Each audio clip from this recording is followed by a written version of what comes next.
আল্লাহ বলেন ওয়া ইন তাকাররাবা ইলাইয়া বিশিবরিন, আমার কোন বান্দা যদি আমার কাছে 1 বিঘত পরিমাণ অগ্রসর হয়, কয় বিঘত? তাকাররাবতু ইলাইহি যিরাআ, আমি আল্লাহ তার দিকে 1 হাত পরিমাণ অগ্রসর হয়ে যাই। ওয়া ইন তাকাররাবা ইলাইয়া যিরাআ, আমার বান্দা যদি আমার দিকে 1 হাত পরিমাণ অগ্রসর হয়, তাকাররাবতু ইলাইহি বাআ, আমি আল্লাহ তার দিকে 2 হাত পরিমাণ অগ্রসর হয়ে যাই। ওয়া ইন তাকাররাবা ইলাইয়া ওয়া ইন আতানি ইয়ামশি, আমার কোন বান্দা যদি আমার কাছে হাঁটতে হাঁটতে আসে, ঘর থেকে আপনি বের হলেন, মসজিদে যাবেন, আল্লাহ তোমার কাছে ক্ষমা চাইতে রওনা করলাম। আল্লাহ বলে বান্দা তুই হেঁটে হেঁটে রওনা করলি, আতাইতুহু হারওয়ালাতা, আমি আল্লাহ দৌড়িয়ে তার কাছে উপস্থিত হয়ে যায়। এটা বুখারী শরীফের ৭৪০৫ নম্বর হাদিস। তাহলে আজকে আমরা যে দুরূদ পড়ি, এই দুরূদ পড়া যেমনি ভাবে নবীজির উপর দুরূদ পড়ি, সাথে সাথে জিকিরকার হয়ে যায়। তো দুরূদ যদি মনে মনে পড়েন, আল্লাহর জিকিরও মনে মনে। দুরূদ যদি মজলিসে পড়েন, আল্লাহ আপনাকে মজলিসে স্মরণ করবে। সুবহানাল্লাহ। তাহলে 2, আমরা দুরূদ পড়ব এই কারণে, কারণ দুরূদ পড়া মানে আল্লাহকেও স্মরণ করা। 3 নাম্বার, মন দিয়ে শুনবেন, পড়েন আমার সাথে, আল্লাহুম্মা সাল্লি আলা মুহাম্মাদ। 3 নাম্বার, নবীর উপর আমরা কেন দুরূদ পড়ব? দুরূদ পড়ার সাথে সাথে আমাদের দুরূদ আল্লাহ নবীর কবরের মধ্যে সাথে সাথে পৌঁছে যায়। 2টা হাদিস বলবো এই ব্যাপারে।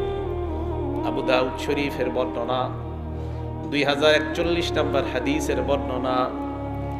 عن أبي هريرة رضي الله تعالى عنه قال قال رسول الله صلى الله عليه وسلم قال رسول الله صلى الله عليه وسلم।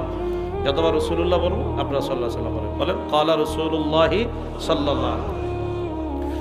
নবীজি বলেন, মা মিন মুসলিমিন ইউসাল্লিমু আলাইয়া মা মিন আহাদিন ইউসাল্লিমু আলাইয়া, আমার কোন উম্মত যদি একবার সালাম পাশ করে, মাত্র একবার যদি সালাম পেশ করে, দুরূদ পেশ করে, মাত্র কয়বার? একবার। আল্লাহ নবী বলেন, পেশ করার সাথে সাথে যেই মাত্র তুমি দুরূদ পড়লা, ইল্লা রাদ্দাল্লাহু আলাইয়া রূহি হাত্তা আরুদ্দা আলাইহিস সালাম, আমার উম্মত সালাম পৌঁছানোর সাথে সাথে আল্লাহ আমার রূহটাকে এমন ভাবে তৈরি করে দেয়, ওই বান্দা ওই উম্মতের সালামের জবাব আমি নবীর সাথে সাথে দিয়ে দেই।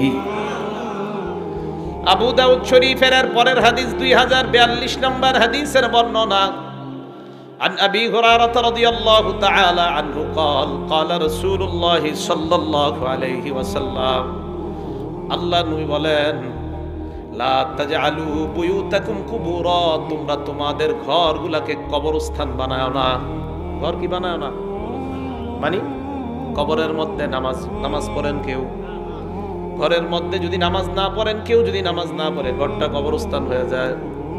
লা তাজআলু বুয়ুতাকুম কুবুরা, তোমরা তোমাদের ঘরগুলোকে কবরস্থান বানাও না। এরপরে যেই কথাটা বললেন স্বর্ণাক্ষরে লিখে রাখার মতো, ওয়ালা তাজআলু কবরি ঈদা, আমি নবীর কবরকে তোমরা উৎসবের স্থান বানাও না। নবী বলেন, আমার কবরকে তোমরা উৎসবের স্থান বানাও না। নবীজির চাইতে বড় ওলি দুনিয়াতে কেউ আছে?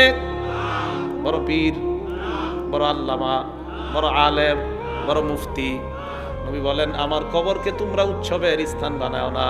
অতএব আমার নবীর কবরকে উৎসবের স্থান বানানো জায়েজ নাই। অতএব কোন পীর মাশায়েখের কবরে যারা উৎসবের স্থান বানায় মেলা বসায়, বুঝতে হবে ওই পীর আর মুরিদ সবাই ভণ্ড।